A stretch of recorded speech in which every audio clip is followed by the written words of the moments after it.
Buenas, vamos a realizar una presentación sobre el seguimiento de masas forestales para la asignatura Teledetección realizada durante el curso 2019-2020. Antes de comenzar con la presentación, vamos a comentar la estructura de esta. Primeramente, os mostraremos quiénes hemos realizado el proyecto.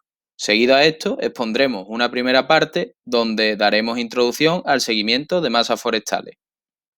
Después mencionaremos las principales fuentes de datos de donde extraemos la información, así como las diferentes aplicaciones de este tipo de teledetección. Nos centraremos en la deforestación, incendios forestales, clasificación de zonas boscosas y altura de las diferentes zonas boscosas. Y finalmente mencionaremos algunas otras. Cerraremos la presentación mostrando de qué lugares hemos extraído la información para realizar las diapositivas. Ahora vamos a mostrar quiénes hemos realizado el trabajo. El trabajo ha sido realizado por mi compañero José Manuel Aguza Barragán y por mí, Juan Luis Pérez. Una vez presentado el equipo de trabajo, voy a dar paso a mi compañero José Manuel, que va a realizar una pequeña introducción al tema del trabajo.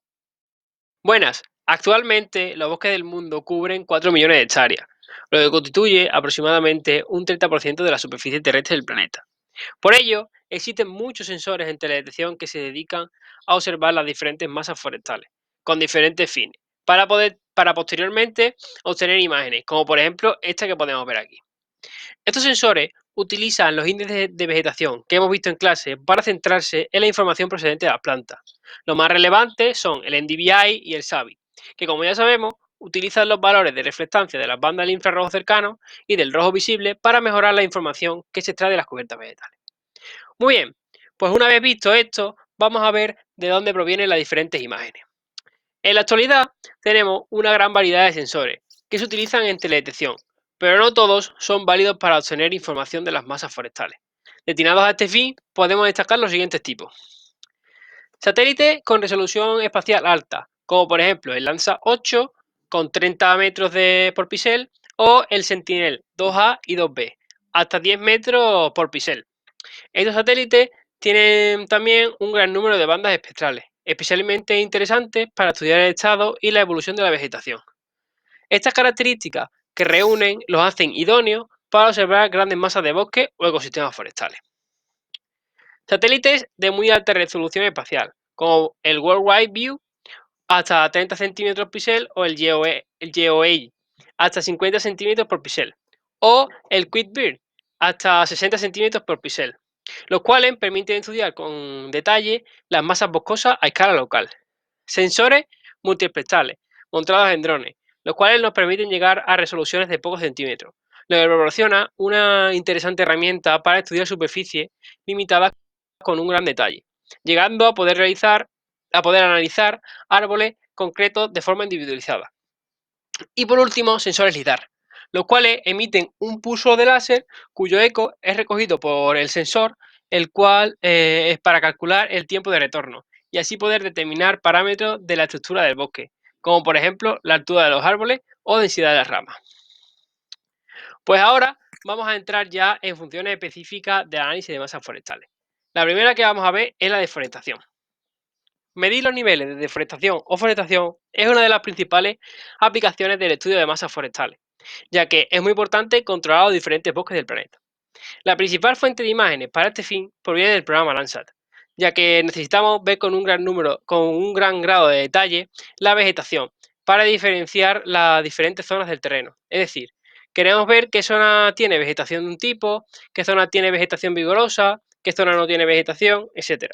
Por lo tanto, para ello necesitamos una buena resolución espacial y una resolución temporal media, ya que en este tipo de estudios el terreno no evoluciona mucho en poco tiempo. Y estas características son las que tiene Landsat. Por eso se utiliza mucho con temas relacionados con la vegetación. Para poder estudiar correctamente estas imágenes obtenidas por el satélite, se realiza un procedimiento de clasificación para poder ver claramente las diferentes zonas de la imagen. Es decir, se divide la imagen en diferentes sectores y se le da un color específico para que representen una zona en concreto. Una vez tenemos estas imágenes nuevas clasificadas, se realiza un proceso de superposición entre la imagen antigua y una imagen más reciente. Tras esto, obtenemos una nueva imagen, donde tenemos la información de ambas imágenes juntas. Y finalmente, para poder ver las diferentes zonas de una forma clara, se realiza otro proceso de clasificación para determinar fácilmente las zonas con deforestación, las zonas con más vegetación, las zonas que ahora son suelo desnudo y, en definitiva, pues ver los cambios del terreno. En esta imagen que tenemos aquí es un ejemplo de este procedimiento, ya que como podemos ver es una imagen clasificada donde tenemos zonas deforestadas en rojo, zonas sin cambios en marrón claro, etc. Vamos a pasar a la siguiente aplicación, el control de incendios forestales. Se utiliza la teledetección para seguir los incendios forestales, ya que nos permite realizar un control sobre esto, ya sea durante el transcurso de los mismos, donde podemos obtener datos de dirección de incendios, intensidades de las diferentes partes, etc. O una vez ya acabados, para ver su evolución. Además, cabe destacar que toda esta información se puede recabar desde una distancia segura, lo que es importante cuando hablamos de incendios. Para realizar el seguimiento de los incendios forestales, tenemos que tener en cuenta que no todos los sensores son útiles. Los sensores que sí lo son deben tener una buena combinación de bandas, es decir, una alta resolución espectral. Y además es importante que tengan una buena combinación de bandas infrarrojas, ya que son muy utilizadas. Por ejemplo, se utiliza el infrarrojo de onda media para analizar las diferentes temperaturas del terreno. Además, estos satélites deben tener una resolución temporal muy alta, ya que los incendios avanzan muy rápido. Y por otro lado, no necesitan una buena resolución espacial, ya que no necesitan entrar en detalles. Otro aspecto importante para poder interpretar de forma correcta la imagen obtenida es utilizar composiciones RGB, ya que utilizando las bandas del espectro visible conseguiremos imágenes a color real, desde las cuales podemos observar las localizaciones de los incendios, el humo y dirección de desplazamiento. Cabe destacar que para el seguimiento de incendios activos se utiliza sobre todo los diferentes tipos de infrarrojo, ya que entre otras utilidades nos permite visualizar el humo que desprenden estos incendios y así poder ver la superficie terrestre. Aquí podemos ver dos sensores que cumplen estas características anteriormente mencionadas y por lo tanto son utilizados para este fin. Primero tenemos el Sentinel y después al MODIS. Ahora vamos a ver un ejemplo de una imagen destinada a analizar un incendio real. En esta imagen podemos ver una zona afectada por un incendio. La imagen está dividida en tres partes. En la primera parte no existe el incendio. En la segunda ya podemos ver el incendio, que sería toda esta parte negra que rodeada por gris, y en la última parte se destacan los frentes del incendio, que serían estos de aquí. Cabe destacar que las tres partes de la imagen han sido sacadas utilizando bandas infrarrojas, puesto que, como dije, es muy importante para el control de incendios. Ahora vamos a hablar de la clasificación de la vegetación. La siguiente aplicación de la teledetección va asociada a discriminar los diferentes tipos de vegetación que podemos encontrar en una determinada área. Como podemos ver en la imagen de la derecha, se trata de encontrar diferentes tipos de vegetación de un área determinada. Esta aplicación tiene el objetivo de poder mantener las diversidades de especies vegetativas de la zona. El estudio de la clasificación de árboles comprende de tres fases. Una primera fase de adquisición de las imágenes, donde principalmente usamos la información de los satélites Landsat. Gracias a las resoluciones espacial y espectral de estos sensores pasivos, es posible captar diferentes coberturas de suelo, especialmente la vegetación. Es por eso por lo que la teledetección de imágenes Landsat es comúnmente practicada para clasificar las coberturas vegetales. Hay que destacar también que se utilizan otras características del satélite como la resolución radiométrica para poder descubrir características del suelo como son la temperatura y la humedad del mismo. Una vez adquiridas las imágenes de la zona a estudiar, se procede a corregir la imagen obtenida por el satélite en el caso de que presente errores radiométricos o sea necesario aplicarle una corrección.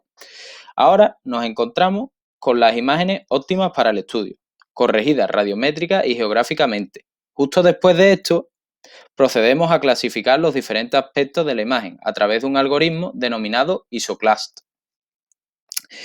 Variante de un algoritmo no supervisado como el ISODATA, que previamente hemos estudiado en la asignatura, que consiste en un método iterativo de clasificación según la técnica de las medias móviles. Finalmente, Una vez obtenidos los resultados del algoritmo de clasificación no supervisada, se procede a realizar una segunda iteración de los resultados obtenidos de una clasificación supervisada por expertos que conocen ampliamente la vegetación de la zona con el fin de poder detectar y subsanar errores. Tras haber realizado las iteraciones, obtenemos los siguientes resultados. Son las imágenes que aparecen a continuación. Destacar que existen otros estudios realizados por la Junta de Andalucía para poder discriminar las especies quercus y pino realizados en las provincias de Córdoba y Sevilla en el año 2008. Relacionada con la anterior aplicación de la teledetección, el uso de la teledetección también nos brinda posibilidades de poder estimar la vigorosidad de la vegetación que encontramos en un área, así como poder estimar la altura de la vegetación que se encuentre en un área. Para poder estimar ambas características se usan sensores como son el sensor LIDAR, que nos permite, según una serie de códigos asociadas a la respuesta que recibe el sensor de la superficie estudiada, saber si nos encontramos en zonas en las que hay vegetación o no. Este poder de discriminar zonas del suelo desnudo con zonas de vegetación nos permite extraer de una imagen las capas que representan el suelo y la vegetación, abriéndonos la posibilidad de, a través del cálculo de distancia entre ambas superficies, como la distancia raster o euclídea, poder estimar la altura de la zona boscosa.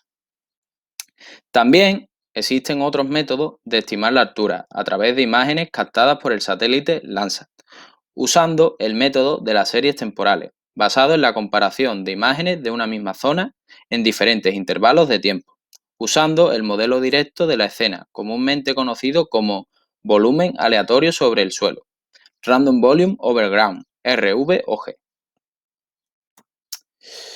Por último, y no menos interesante, existen muchas otras aplicaciones relacionadas con la teledetección y la naturaleza. Entre algunas de ellas, destacamos la evaluación de daños en zonas boscosas tras catástrofes climáticas o plagas. Todo esto a través de análisis espectral de las imágenes de una zona, ya que según estudios, cambios en la región espectral de la vegetación de una zona puede significar cambios fisiológicos en la vegetación de la zona. Estudios recientes relacionados con esta modalidad de la teledetección son la detección de la bacteria Shigella fastidiosa en olivos. Por otro lado, también destacamos el poder de realizar un análisis topográfico de la zona, con el que podemos distinguir zonas que son más favorables para el cultivo de determinadas especies. Ahora os mostramos las fuentes que hemos utilizado para extraer toda esta información, que son 5 webs interesantes que recomendamos su visualización. Gracias por su atención. Si tenéis alguna duda, podéis contactarnos en quaperbar2@alum.us.es o josagubar3@alum.us.es.